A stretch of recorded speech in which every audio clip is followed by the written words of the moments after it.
produce adaptación al entorno.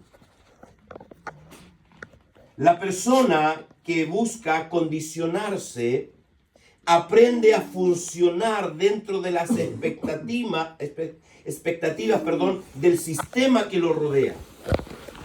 De ese sistema adopta un lenguaje, adopta ritmos de funcionamiento, adopta valores, adopta criterios, y el resultado de una persona que se acondiciona es que parece integrado, parece funcional dentro del sistema, pero nunca ha experimentado una transformación. El resultado principal de quien se acondiciona a un sistema que lo rodea es que comienza a adaptarse a modo de funcionar. El día que llegamos a la iglesia, comenzamos en un proceso de aprendizaje. Y muchos de nosotros fuimos adaptándonos al sistema y aprendiendo. Aprendimos que había que ir los domingos al culto, aprendimos que había que orar, pero ¿cómo lo hicimos? Muchos de nosotros nunca pasamos al principio de nuestra vida en Cristo por un discipulado fuerte que nos enseñara, sino que si otros cantaban, nosotros cantábamos. Si otros oraban, nosotros orábamos. Si otros se arrodillaban, nosotros nos arrodillábamos. Y comenzamos a entrar en este sistema espiritual y procuramos generar o que se generara en nosotros una adaptación a ese sistema que nos permitiera funcionar. Pero hay un segmento muy grande de la iglesia que entra en aquello sin entender mucho por qué ha de hacerlo. Aún cantamos cantos que no siempre entendemos lo que quiere decir. Pero lo hacemos porque hay que ser funcional.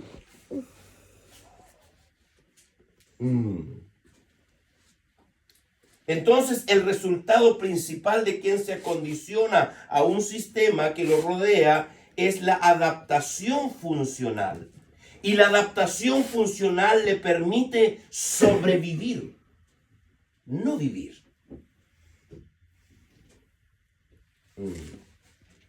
Y cuando uno sobrevive en el reino, no vive de la, de la cosecha. ¿Sabe de qué se vive? Se vive del rebusco. Pastor, ¿y qué es el rebusco? En la época bíblica, las personas al cosechar su hacienda, al cosechar, no debían quitar todo el fruto de la tierra. Si eran árboles, debían dejar una porción. Si era trigo, tenían que dejar una porción. ¿Para qué? Para el pobre, para el que necesitaba de aquello para sobrevivir. Hay mucha gente en la iglesia que teniendo la opción de disfrutar de la cosecha, vive en una constante búsqueda del rebusco, pero el rebusco era para los pobres, no era para los hijos.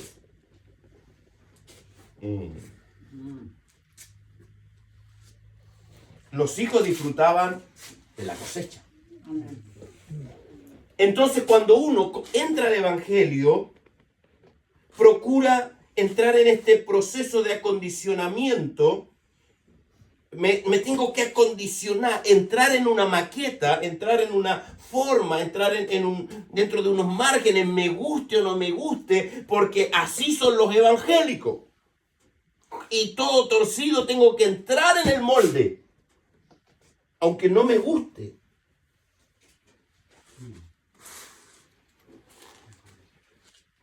Porque uno comienza a condicionarse. Entonces estoy diciendo que el resultado principal de quien se acondiciona a un sistema es la adaptación funcional. Y la adaptación funcional permite sobrevivir y operar en la ley del mínimo o del menor esfuerzo. Entonces hago lo justo y preciso. Hay que ir al culto, voy al culto. Hay que cantar, canto. Hay que orar, oro. Hay que leer la Biblia, leo la Biblia. Pero no hay un entendimiento de por qué debo hacer aquellas cosas y muchas veces ni siquiera tengo el ánimo de hacerlo.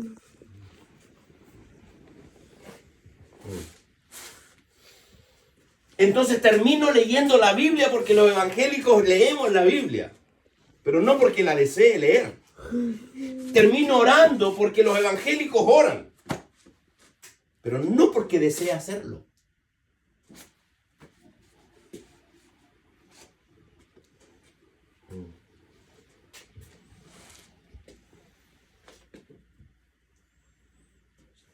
No es tiempo de vivir en la ley del menor esfuerzo.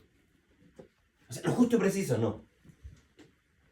Ni siquiera de vivir, ya se lo he enseñado, ni siquiera de vivir haciendo lo que te fue solo lo que te fue mandado a hacer.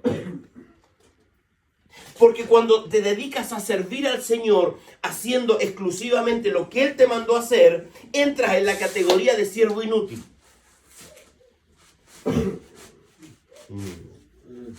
Ya no me gustó. Porque el siervo inútil es el que hace lo que le fue mandado a hacer. O sea, dice, haga esto. ¿Quién va a orar esta semana? ¿Quién va a ayudar esta semana? Yo. Ya, listo. O usted le tocó. Listo. Ya lo tengo que hacer. Es la ley del mínimo esfuerzo. Pero el tiempo en el que vivimos, el Señor Jesucristo lo enseñó. Dijo, la milla extra.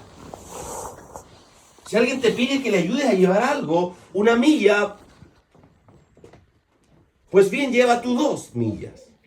Ese peso, esa carga.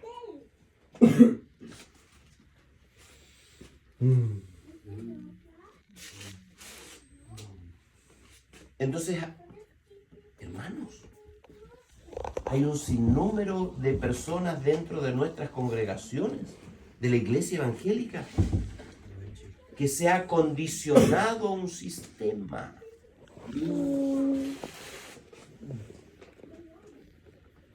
Entonces va medio obligado al culto. Si le puede hacer el quite a orar, lo hace. Si le puede hacer...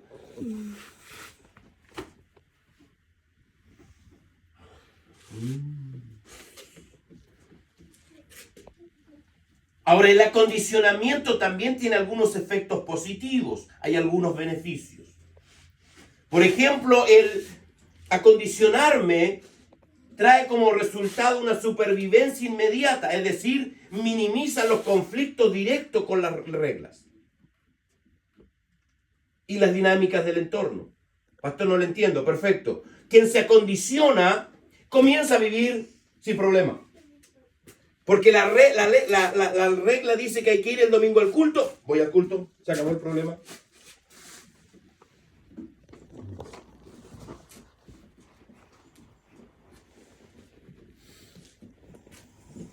Los efectos positivos del acondicionamiento son también la aceptación social, facilita la integración, el sentido de pertenencia y la aprobación del grupo.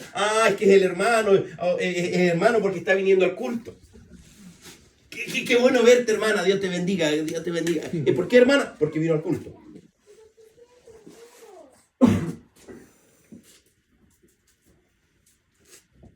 Porque se adaptó a un sistema. Los domingos hay que ir al culto, va al culto. Entonces, como va al culto, es hermana, es hermano.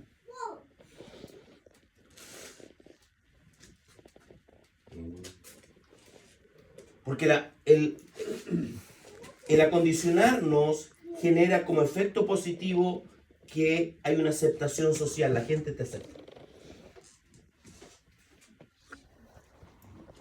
Otro efecto positivo es que hay ahorro de energía.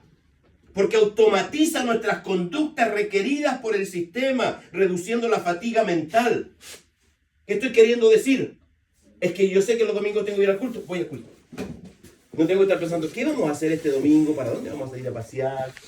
¿Qué vamos a hacer? ¿Tenemos dinero para ir de camping, de no sé qué? No, es que hay que ir al culto.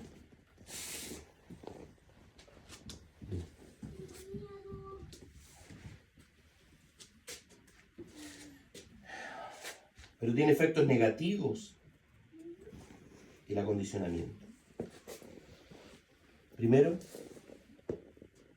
puede haber pérdida de identidad, porque diluye la individualidad, los valores propios y el pensamiento crítico. Pastor, ¿qué es el pensamiento crítico? Es la capacidad de analizar, de evaluar, de cuestionar la información de manera objetiva. Por eso es importante que usted escuche, analice, piense. No a todo le podemos decir amén.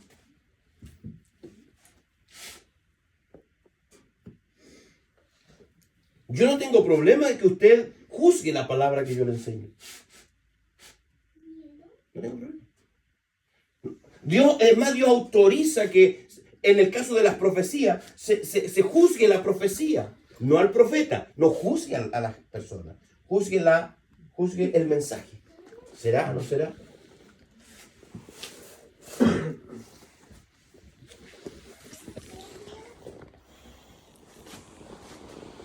Otro efecto negativo de acondicionarme es que se genera un conformismo pasivo porque anula la motivación para innovar, de cuestionar y mejorar las fallas del sistema, sino que yo me conformo.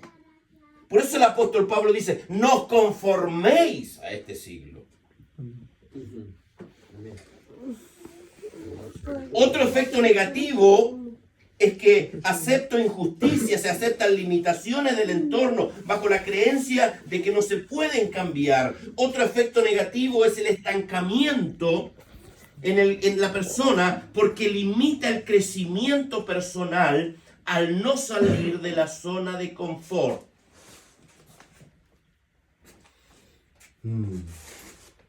Sí, sé que le di harta información en muy poco tiempo. Pero este ejemplo va a mostrarle prácticamente todo lo que yo acabo de decir. Una persona se muda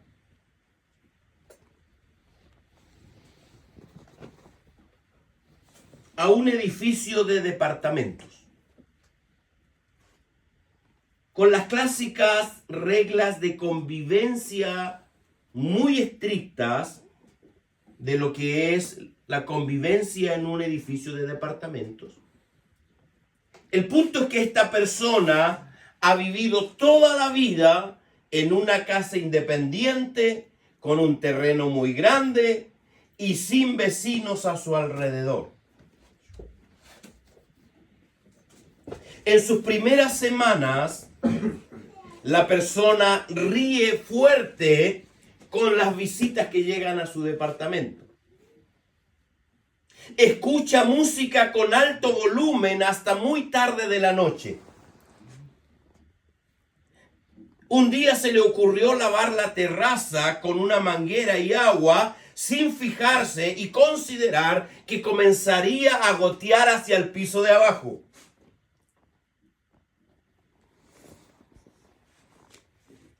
Esto provocó que los vecinos comenzaron a quejarse, comenzaron a dejarle notas en la puerta. El conserje comenzó a llamarle la atención y comenzó a generarse un ambiente de tensión y de malestar de las personas que viven allí, producto de la funcionalidad de esta persona. ¿Qué es lo que ocurre con este hombre, esta familia? Comienza en un proceso de acondicionamiento. Entonces, para evitar multas o tensión y malestar de sus vecinos, comienza a generar cambios externos. Porque ya no quiere las miradas pesadas en el ascensor. Ya no quiere vivir en una mala convivencia. Y no quiere alterar el sistema. Entonces esta persona entra en un acondicionamiento y comienza a alterar sus acciones. Ya no escucha música fuerte, sino que ahora usa audífonos.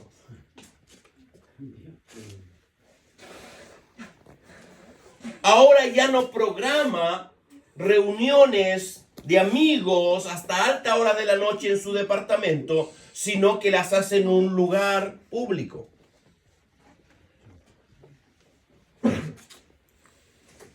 Cuando camina por la noche, procura no hacerlo con zapatos que generen ruidos, porque su vecina de abajo tiene una bebé que al más mínimo ruido por la noche despierta.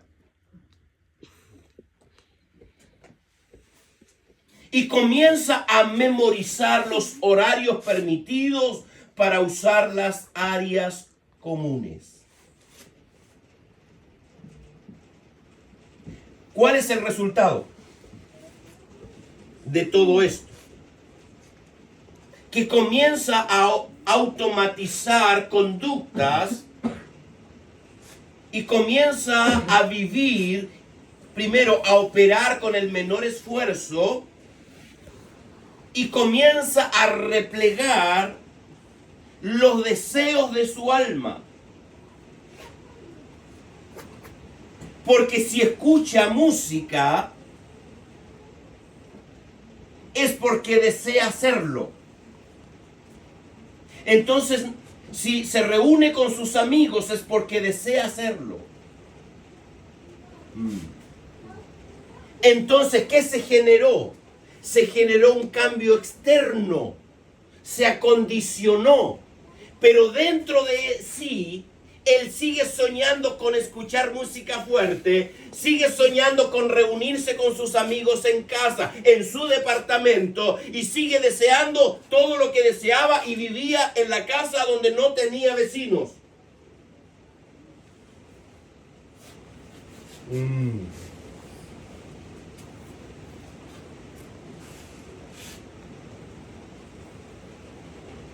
Entonces, el costo de esto es que pierde parte de su libertad, de lo espontáneo de su cotidianidad, ya no puede relajarse del todo en su propio hogar, se siente constantemente observado, limitado por las paredes del lugar y comienza a experimentar una represión exterior.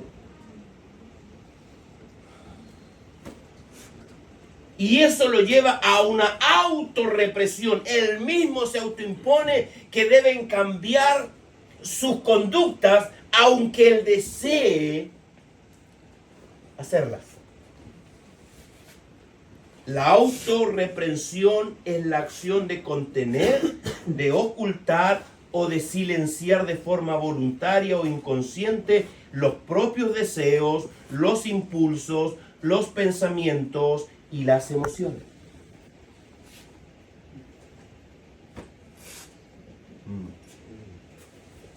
El punto es que Dios no quiere que te acondiciones al sistema.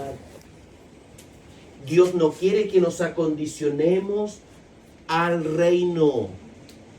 Dios quiere que experimentemos una transformación. Es por eso que la mayoría de los cristianos vivimos con las riendas del caballo bien tensas hacia atrás para que no se nos desboque y no terminemos haciendo esas acciones que en lo profundo de nuestro corazón queremos hacer.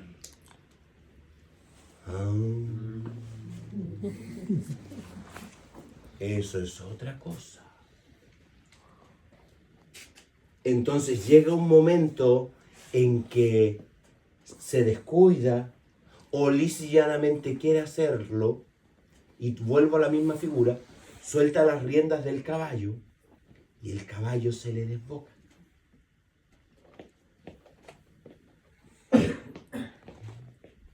¿Sabes por qué? Porque no viviste un proceso de transformación. Vivimos un proceso de acondicionamiento. Y vuelvo a decirle, un porcentaje tremendo de los hijos de Dios nos hemos acondicionado. Es que no hay que hacer esto, no lo hago, pero deseo hacerlo. Es que no hay que hacer esto, no lo hago, pero dentro de lo profundo de mi corazón, sí deseo hacerlo.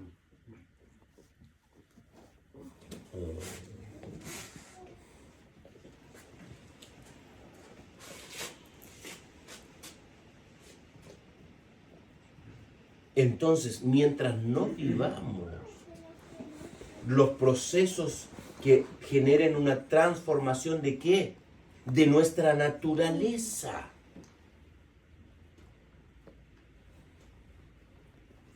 Hermanos, cuando algo se hace por naturaleza, no existe, hermano, opción de que ocurra otra cosa, de que hagas otra cosa, de que te pase algo. La vaquita se esfuerza en mugir, se esfuerza en dar leche. Todas las mañanas el agricultor o el campesino debe ir, por favor, vaquita, da hoy día, compórtate bien, da leche. ¿Sí? Por naturaleza.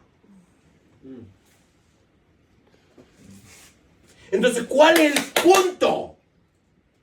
Nuestra naturaleza debe experimentar una transformación.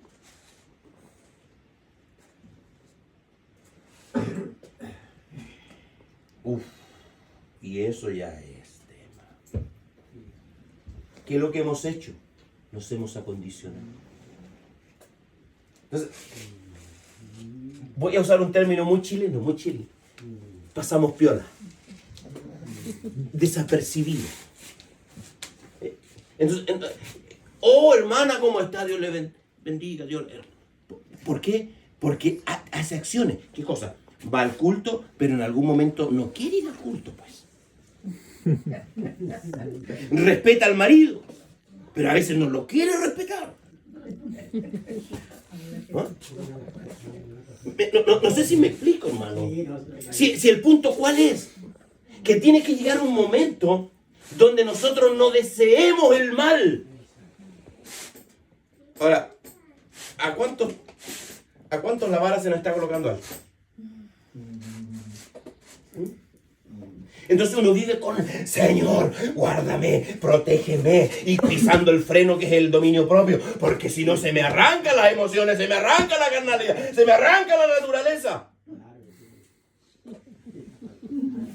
Y nos pasamos la vida luchando con eso. Y no avanzamos.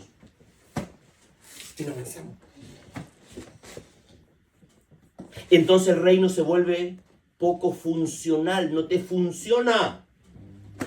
Dices que ocurre, pero no te ocurre. Dices que debe pasar, pero no te pasa.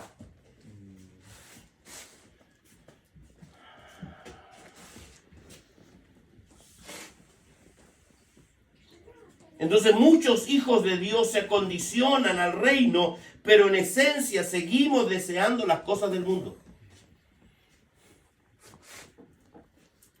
Es que no las voy a hacer porque si no me voy al infierno, puede que...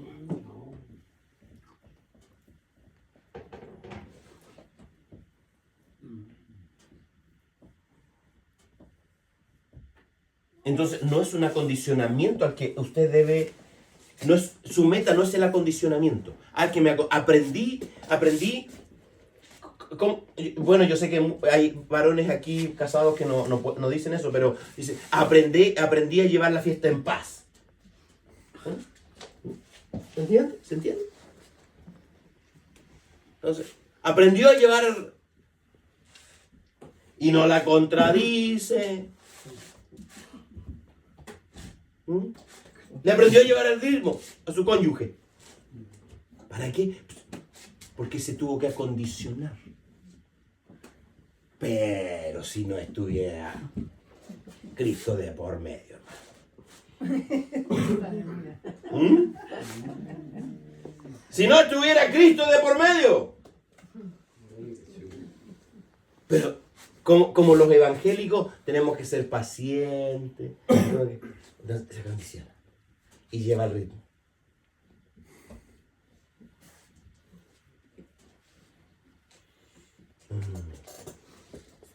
O sea, yo sé que me pongo pesado a veces.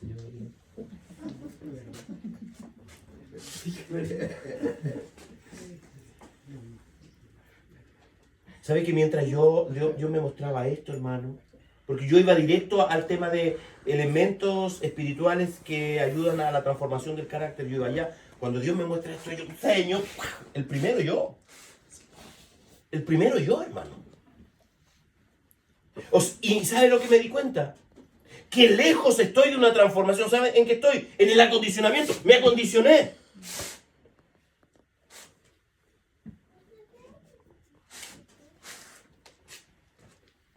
Como ya dijimos, estos dos procesos pueden cambiar la apariencia. Por eso, si usted vuelve a leer ahora sobre lo que yo ya le he hablado, volvemos a fijar nuestros ojos en el versículo que leímos al principio, que dice, que está en 2 de Corintios 3:18, a ver si ahora nos arroja más luz. Dice, todos nosotros con el rostro descubierto reflejamos como en un espejo la gloria del Señor. Somos transformados a su semejanza con más y más gloria por la acción del Espíritu de Dios. ¿Se entiende ahora ese pasaje?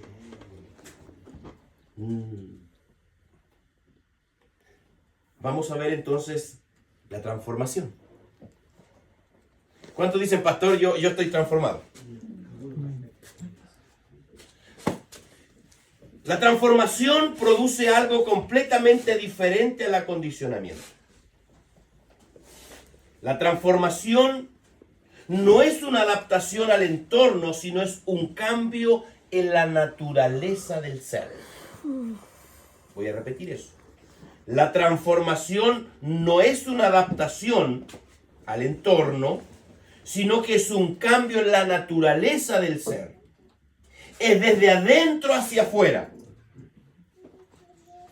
Ahora, cuando esto comienza a ocurrir, cuando entramos en un proceso de transformación, eventualmente se producirá una disonancia. Diga conmigo, disonancia. Se produce una disonancia con el entorno. Ahora, pastor, ¿qué es una disonancia? Una disonancia es una falta de acuerdo. Eso es una disonancia. Lo que estoy diciendo, que cuando comienza a haber una transformación desde adentro hacia afuera, habrá una falta de acuerdo entre lo interno con lo externo. Habrá una falta de acuerdo. Dicho de otra manera, la disonancia es el conflicto o choque interno que ocurre cuando nuestras acciones externas no coinciden con nuestras creencias internas. Pastor, ¿por qué no me da Biblia mejor? Perfecto. Vamos entonces a Romanos. Capítulo 7, versículo 22. Romanos 7, 22 en adelante. Porque según el hombre interior, ¿qué está hablando Pablo? Está hablando de la disonancia que había en él. Já são 9 da noite. Del conflicto que había entre su hombre interior. ¿Cuánto vivimos en una profunda disonancia? Chocando. Leo. Porque según el hombre interior me deleito en la ley de Dios, pero veo otra ley en mi miembro, la parte exterior, que se revela contra la ley de mi mente y que me lleva cautivo a la ley del pecado que está en mis miembros. Miserable de mí, ¿quién me librará de este cuerpo de muerte? Gracias doy a Dios por Jesucristo nuestro Señor. Así que yo mismo con la mente sirvo a la ley de Dios, más con la carne a la ley del pecado. ¿De qué está hablando el apóstol Pablo? Diga conmigo, de una disonancia. ¿Y qué es una disonancia? Un conflicto entre tu parte interna con tus acciones. Por eso el apóstol dice, Pablo, es que en mi hombre interior me deleito, pero hay una ley que se revela, hay una batalla, ¿y qué es lo que hago? Porque lo que no quiero hacer termino haciéndolo, dice el apóstol.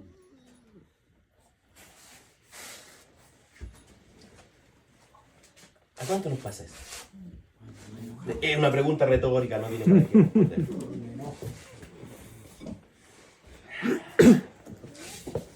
Por eso, si volvemos a leer Segunda de Corintios, el pasaje que leímos al principio, usted encontrará que con el rostro descubierto reflejamos como en un espejo la gloria del Señor para ser transformados a la semejanza por la gloriosa acción del Espíritu Santo.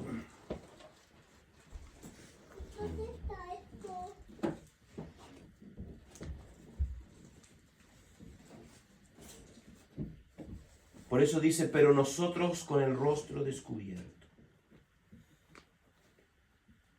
Ahora, en este proceso de transformación, siempre debemos considerar algunos puntos importantes. Primero, la transformación, no la adaptación al sistema. La transformación ocurre con el rostro descubierto. Por eso el pasaje dice, todos nosotros con el rostro descubierto. O sea, si todavía es que me cubro, es que pastor, mire, yo no he cambiado porque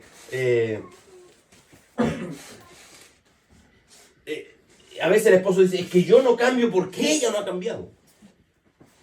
¿Sí? O sea, ¿qué quiero decir con rostro descubierto? Ir delante del Señor y decirle, Señor, esto soy pues. Aquí estoy. Y no comenzar a buscar excusas. Porque aunque sean muy válidas, Dios no necesita que tú se las cuentes para que sean válidas. Muchas veces la excusa lo que hace es generar una respuesta incorrecta. ¿Sabe cuándo se genera una excusa? La excusa se genera regularmente producto de una pregunta o de ser expuesto a una verdad. Ah, es que yo hice esto por esto.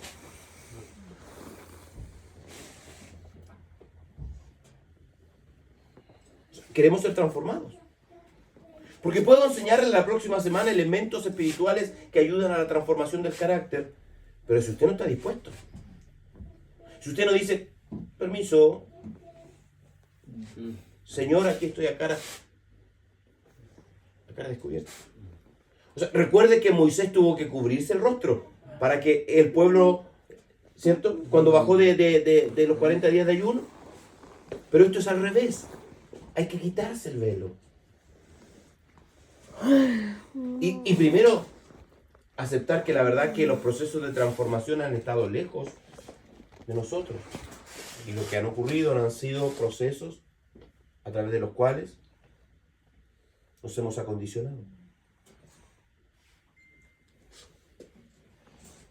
Porque el creyente, hermanos amados, del nuevo pacto, a diferencia de Moisés, vive la libertad de la relación directa con el Señor, sin intermediarios. O sea, el pueblo iba, Moisés, ¿qué dijo Dios? Y Moisés salía del tabernáculo y decía, esto dijo Dios. Pero después que el velo se rasgó, ¿sí? No hay intermediarios. Tú directo. Señor, aquí estoy.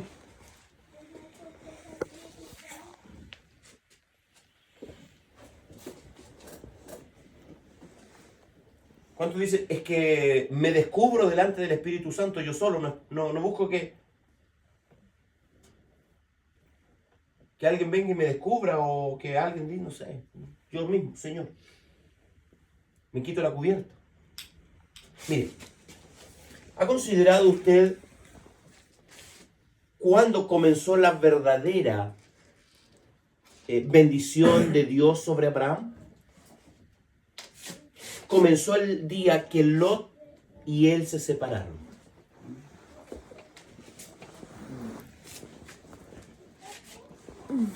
¿Sabe por qué? Porque la palabra Lot, el sobrino de Abraham, Lot significa cubierta.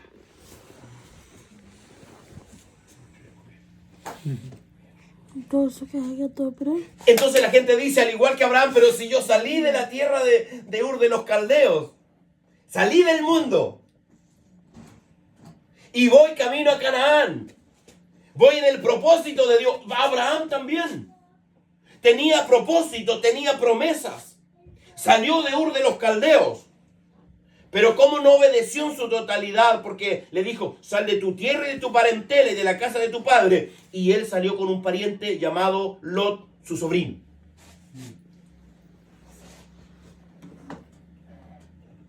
Y Dios lo bendijo, claro, pero no en su totalidad. Porque ya le había dado ovejas, ya le había dado animales, ya tenía siervos, ya tenía ganado, tenía mucho. Pero no tenía lo más importante, que sería lo que iba a trascender, que sería el cumplimiento de la promesa y por lo cual él había salido allá. ¿Qué cosa? Un descendiente. No lo tenía. Entonces, ¿qué sacaba Abraham de salir de Ur de los Caldeos, de tener animales, de tener siervos, de tener gente? Si lo más importante todavía no llegaba. Isaac. ¿Cuándo llega Isaac? Vea los pasajes.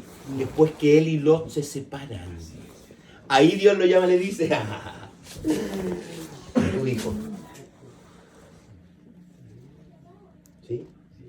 Entonces, transformación. Sin quitar la cubierta.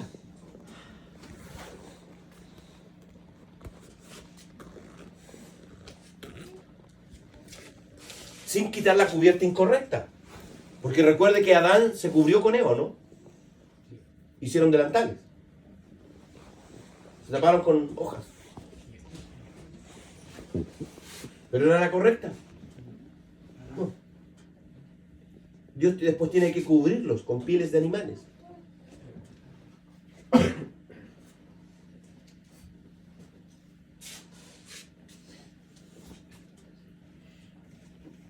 Entonces, el proceso de transformación no comenzará a menos que nos presentemos delante de Dios. No estoy diciendo que usted se ponga delante de los hombres, ¿no? Porque los hombres no perdonamos, ni olvidamos. Dios perdona y olvida, pero el hombre no. ¿Aló? Dígame que no. Sí, David lo sabía muy bien. Por eso cuando él peca, censando al pueblo, ¿es malo contar? No es malo contar. Es la intencionalidad con que él hizo esto. Porque el pasaje dice que Satanás incitó a censar al pueblo. O sea, lo hizo con una intencionalidad incorrecta. Pero al rey David, ¿el diablo lo provocó para que cometiera pecado? Sí. ¿Y cuál es la intencionalidad? Conocer la cantidad de guerreros. ¿Su fe dónde estaría? En su ejército. Entonces Dios le dice, no, David, o sea, erraste al blanco, hombre. Entonces te doy tres opciones. Elige tú. A ver, ¿cuál castigo de los tres querís tú? Lo dije en chileno, querí. 3 años de hambre, de pobreza en tu tierra. 3 meses de tú estar bajo la espada de tus enemigos. O 3 días de que mi espada salga al pueblo a través de una peste. ¿Y qué le dijo? David era muy inteligente. Y dice, Mis enemigos no tendrán compasión de mí. 3 hambres de hambruna van a ser terribles. Señor, caiga yo en tus manos, porque tú tendrás misericordia.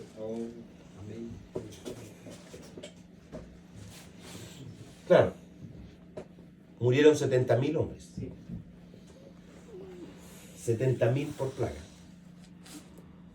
Fue el ángel de Jehová. El texto dice ahí en Crónicas que fue el ángel de Jehová que salió con la espada y 70.000 hombres murieron. Cosa curiosa. Él quería contar su ejército y cuantitativamente generar una... ¿Y qué hace Dios? Le dice, te voy a bajar el número.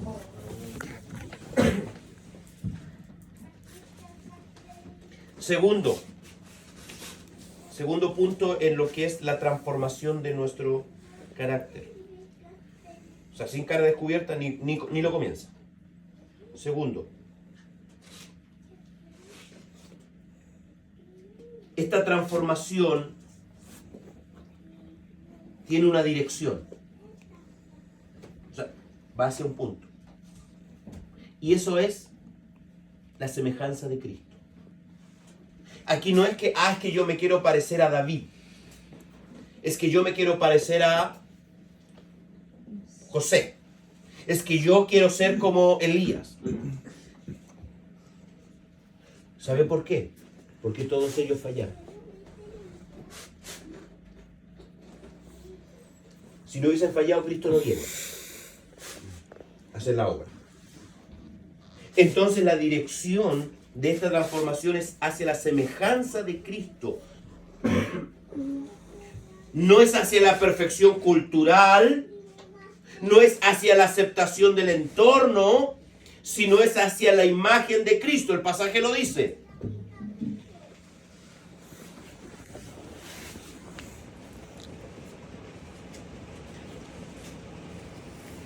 Dígame que no, que uno no tiende a compararse con otro.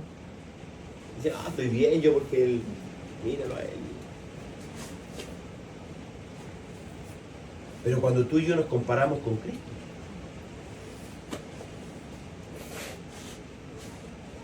tercero,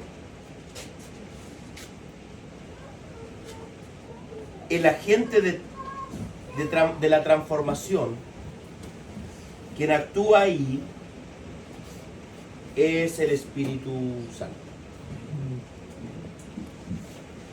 No es tu disciplina propia, no es tu autocontrol, no es que te levantes por la mañana y hagas yoga para... Es el Espíritu Santo. Ni siquiera es la acumulación de expectativas religiosas, o experiencias, religiosas. Es el Espíritu Santo. Porque el Espíritu Santo es quien guía y da la fuerza. El Espíritu Santo cambia el corazón, los pensamientos y las acciones. Y Él utilizará algunos medios. El Espíritu Santo utiliza principalmente 3 recursos que son importantes. Número 1, la Escritura. Para ser transformado, el Espíritu Santo utilizará la Escritura. Por eso... y las enseñanzas que se derivan a partir de la Escritura. Por eso es que la gente que no ha tenido un encuentro con el Señor no nos entiende.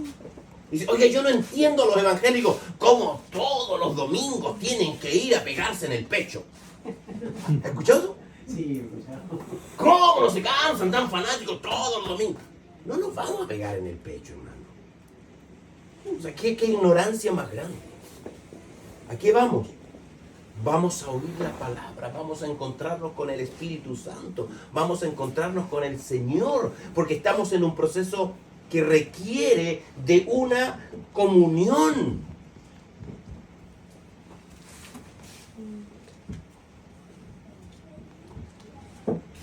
Entonces, cuando usted comienza a leer la Biblia sobre esta premisa, dice, Señor, gracias, porque mientras leo tu palabra, el Espíritu Santo va generando en mí los recursos, va estableciendo en mí los recursos necesarios que son útiles en este proceso de transformación.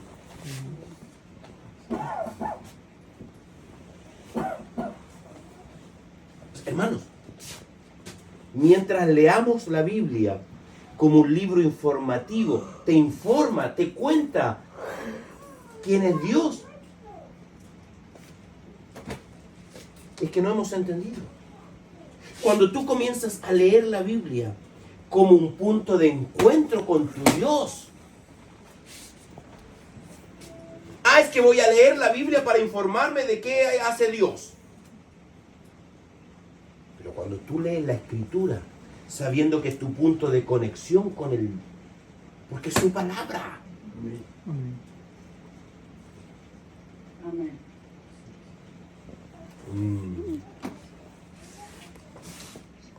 Pero ¿cómo podrá darte recursos el Espíritu Santo si no la lees? Decirte, mira aquí, mira allí.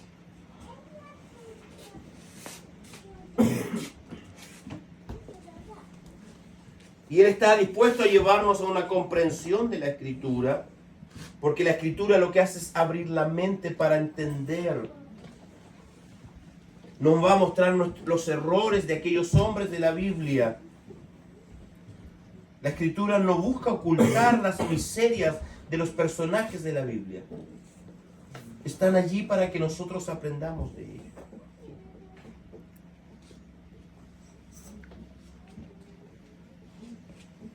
La Escritura cambia la forma de pensar.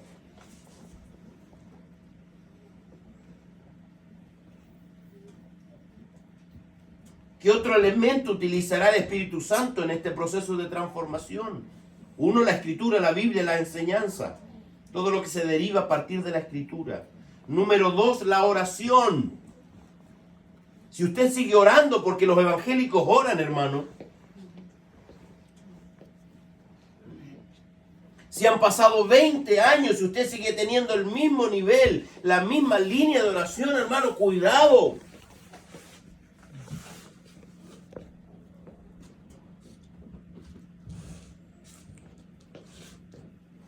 Si todavía la oración para ti es una oración informativa,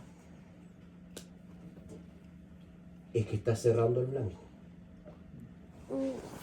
Señor, vengo delante de ti y te quiero informar.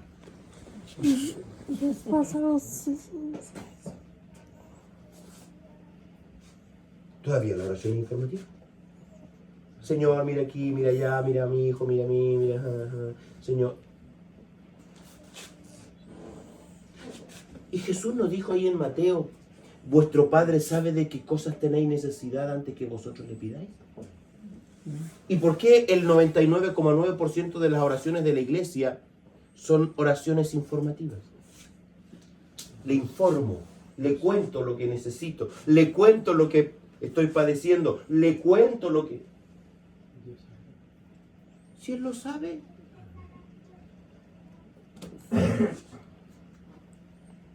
¿Cuándo tu oración va a tener un cambio? A modo de un diálogo.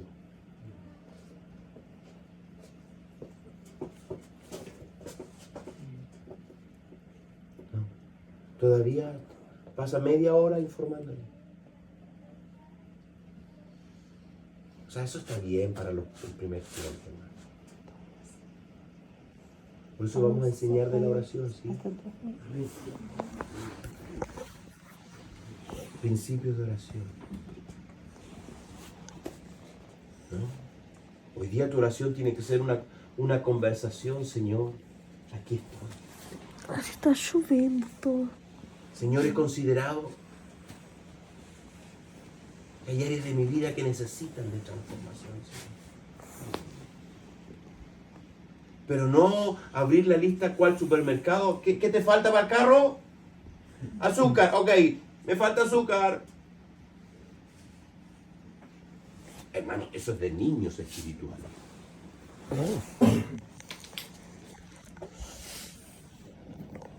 Porque tú vas hacia un avance.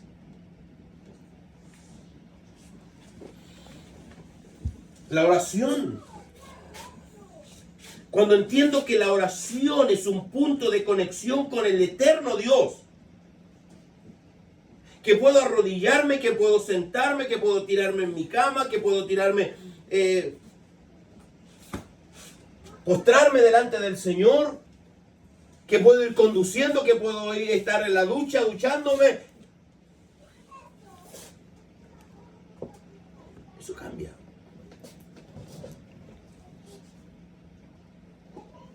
Si tu oración se limita solamente a doblar las rodillas, es que no has avanzado en lo que es orar.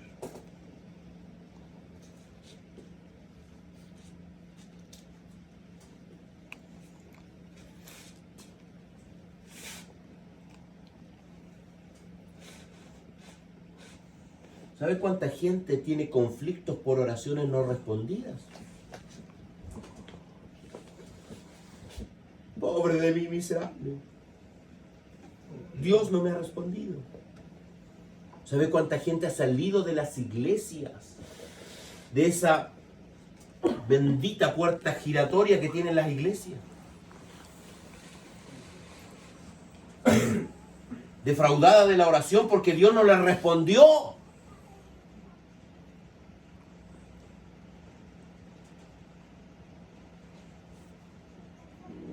Solo un título, vamos a ver. El apóstol Pablo oró 3 veces. Y no tuvo, o sea, sí tuvo una respuesta. Porque escúchame, Dios siempre responde. Dios te responde con un sí, con un no o con un silencio. El más peligroso de todos es el silencio. Porque el silencio otorga. Y la gente regularmente de nuestras congregaciones asocia un silencio con un sí.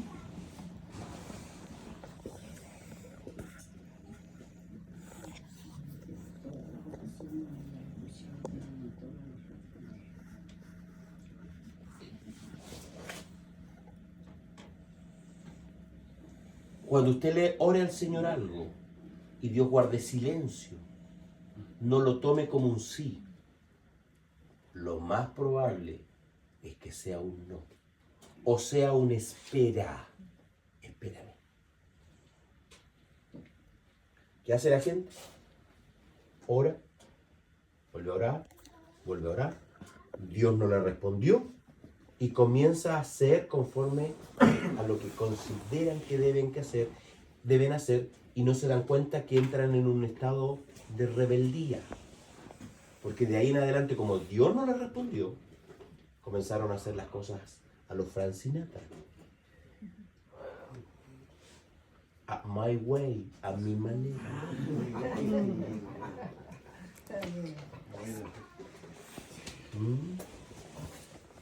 Entonces, mientras Dios guarde silencio, usted no se me mueve. Se mantiene ahí. 3 veces he orado, dice el apóstol. ¿Y cuál fue la respuesta? Bástate de mi gracia. He orado que me quite ese aguijón. Ese emisario de Satanás que me golpea. ¿Cuál fue la respuesta divina? Lo chilenizo. Hijito, vive contento como te tengo. Aquí se diría en Chile, guachito lindo, ¿cierto? Muy coloquialmente. Usted tranquilo. Tranquilo. Pero la gente no vive eso. Dios no le respondió como ellos querían. Porque siempre Dios te responde. Y siempre te va a responder. Con un sí, con un no, con un silencio que genera espera. Porque en la espera Dios te procesa.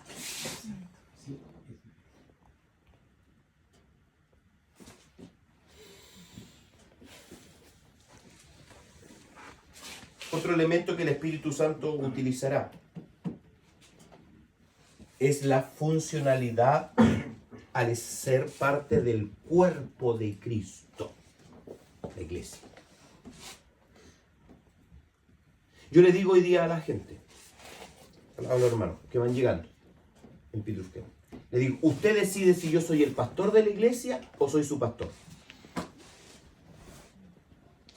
Usted lo decide, hermano.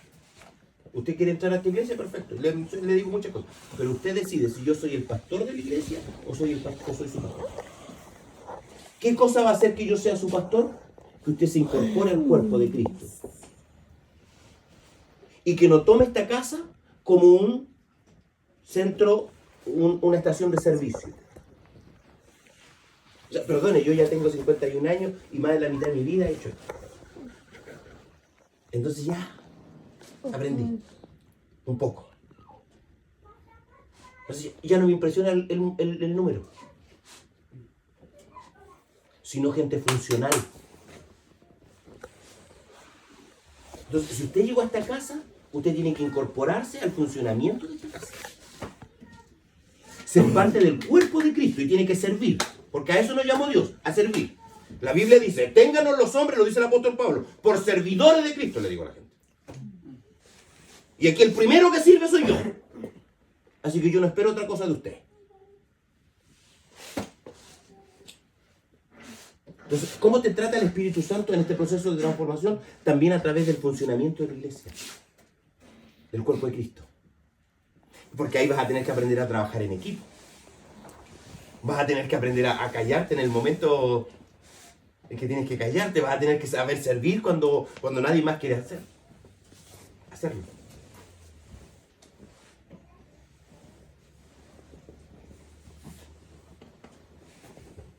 Funcionalidad.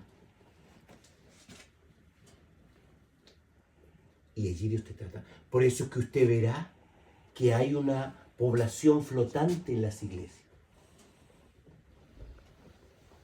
Y llegó alguien y dijo, oh, este pastor sí es mi pastor, y esta iglesia sí es mi iglesia. Y un año después, ya no es su pastor, ni ya es su iglesia. Y Dios me dijo, me trajo aquí, pastor, y me dijo que este es el lugar y qué sé yo, amén, amén, amén. Pero un año después Dios se arrepintió y ya les dijo que no era el lugar.